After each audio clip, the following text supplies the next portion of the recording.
Syria से लाखों लोगों का पलायन जारी है और ये वो लोग हैं जो अब सीरिया छोड़कर शांति और सुरक्षा की तलाश में न मालूम कहां जाएंगे।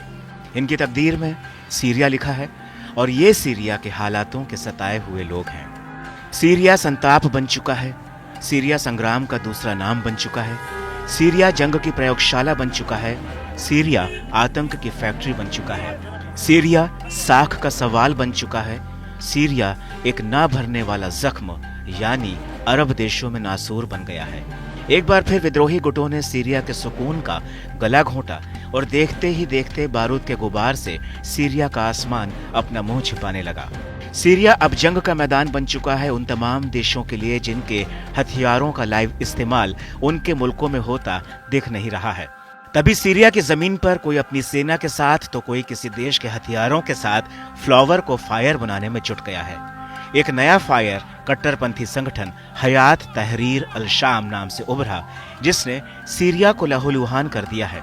एक नया फायर कट्टरपंथी संगठन हयात तहरीर अल शाम नाम से उभरा जिसने सीरिया को लहूलुहान कर दिया है। एचटीएस और दूसरे विद्रोही संगठनों ने एक एक कर सीरिया के खास शहरों पर कब्जा जमाना शुरू किया जिसमें अलेप्पो और इदलिब सामरिक तौर पर बहुत मायने रखते हैं।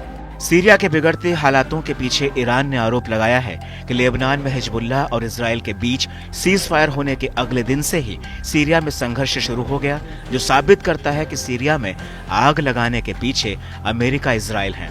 और तो और सबसे बड़ा दावा यह भी किया जा रहा है कि एचटीएस को यूक्रेन हथियारों की सप्लाई कर रहा है।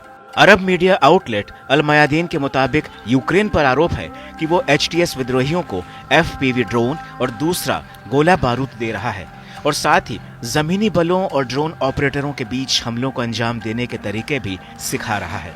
यूक्रेन पर यह आरोप बेहद ही गंभीर है और इसकी वजह से सीरिया की जमीन पर भयानक जंग छिड़ सकती है, क्योंकि यहाँ सीरिया के राष्ट्रपति बशर अल असद की मदद के लिए उनके दोस्त रूस के राष्ट्रपति व्लादिमीर पुतिन अपनी सेना भेज चुके हैं। ऐसे में रूस की एंट्री के साथ ही अमेरिका भी एंट्री मार सकता है ताकि क्षेत्रीय प्रभुत्व में उसका दावा बरकरार रहे। तो वहीं दूसरी तरफ ईरान, इराक और अरब देशों के मिलिशिया फाइटर ग्रुप बशर अल असद के समर्थन में जंगे मैदान में हैं, तो दूसरी तरफ इजराइल सीरिया में भी हिजबुल्लाह लड़ाकों पर हमले कर रहा है जो बशर अल असद के समर्थक माने जाते हैं। यानी वर्ल्ड वॉर की असली पिक्चर सीरिया में शुरू हो चुकी है।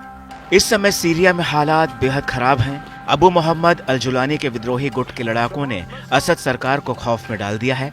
एचटीएस ने जिस तरह से सीरिया के दूसरे बड़े शहर अलेप्पो पर कब्जा किया, उससे सीरिया के साथ साथ रूस और ईरान भी हैरान रह गए। सीरिया के हालातों को देखते हुए उसके सबसे करीबी सहयोगी ईरान ने भी सेना भेजने का ऐलान कर दिया है। ईरान को बस एक ऑफिशियल लेटर की दरकार है ताकि वो ये कह सके कि उससे मदद मांगी गई तो उसने सेना भेजी। लेकिन अब सबसे बड़ा खेल होने ये जा रहा है कि तुर्की भी सीरिया में दखल दे रहा है। तुर्की के राष्ट्रपति रेसेप एर्दोगन अपने देश के लिए मौके तलाश रहे हैं। उनकी नजर में तुर्की में सीरियाई शरणार्थी संकट और कुर्दों के खतरे से निपटने का ये सबसे माकूल मौका है, क्योंकि तुर्की में अभी 32 लाख सीरियाई शरणार्थी रह रहे हैं जो कि तुर्की के लिए बड़ी समस्या बन चुके हैं।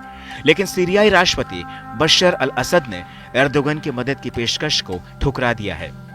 सबसे बड़ी बात यह है कि हयात तहरीर अल शाम यानी एचटीएस के साथ तुर्की का रिश्ता पुराना है। एचटीएस काफी समय तक सीरिया में अल-कायदा की एक ब्रांच हुआ करता था।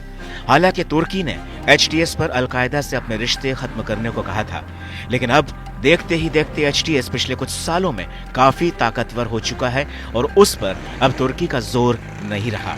वहीं साल 2011 के बाद से तुर्की और सीरिया के रिश्ते भी सामान्य नहीं रहे हैं। बहरहाल मिडिल ईस्ट में जंग का दौर थमता नहीं दिख रहा है।